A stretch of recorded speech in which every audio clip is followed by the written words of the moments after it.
Steroids are in the news right now. It seems that the Yankees are the all-stars of steroids and whatnot.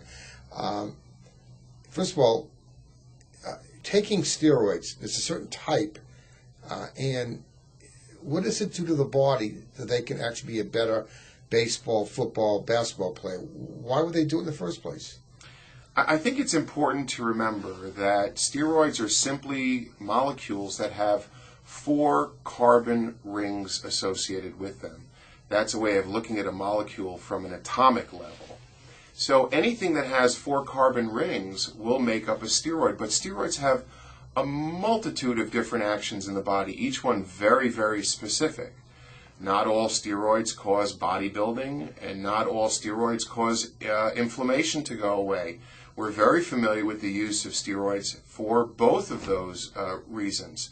Now, what professional athletes, marathon runners and Olympians and baseball players and, of course, even the Red Sox will typically take are steroids that will increase performance, but they're quite dangerous and should be discouraged. And fortunately now, I think that this matter is becoming public enough that people are actually beginning to get upset that the models for our children, the sports models and idols that they've come to worship, are now being seen for what they really are, and that is people who are not really true to themselves or to their fans, but are supplementing their natural talents with artificial means.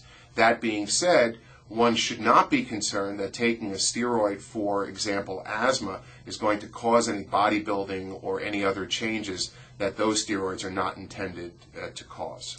And it's a certain type of steroid, anabolic steroids?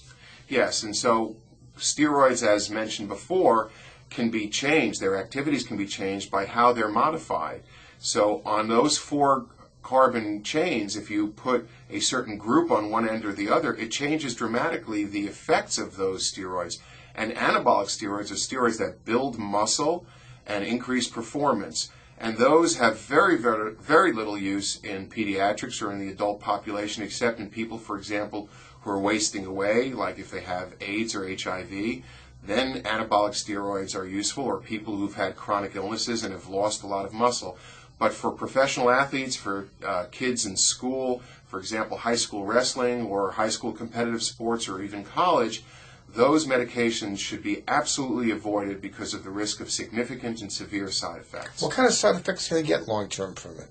There is no question that some of the side effects associated with anabolic steroid use include liver disease and the potential of creating liver tumors, enlargement of the heart, and abnormalities that may put people at risk for developing certain cancers. So in other words, even with a doctor who had to use it properly, it has to be very well controlled, the doses are controlled, lab tests are done.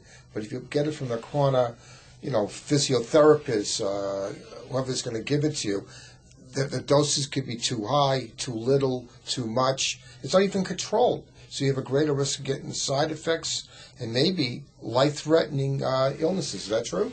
I think it's quite clear that a lot of individuals have been relying on sources that have been unreliable to get these medications and treatments without governmental knowledge or approval.